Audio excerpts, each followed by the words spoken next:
a one-of-its-kind experience. I'm sure you'd all agree. And it's launching for the very first time in India in our very own Bangalore.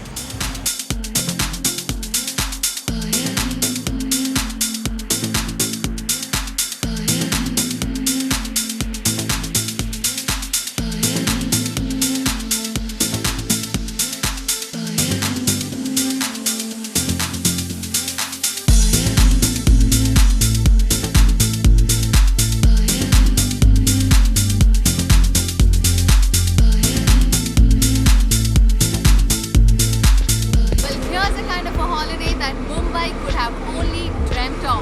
You can now go to Goa by cruise.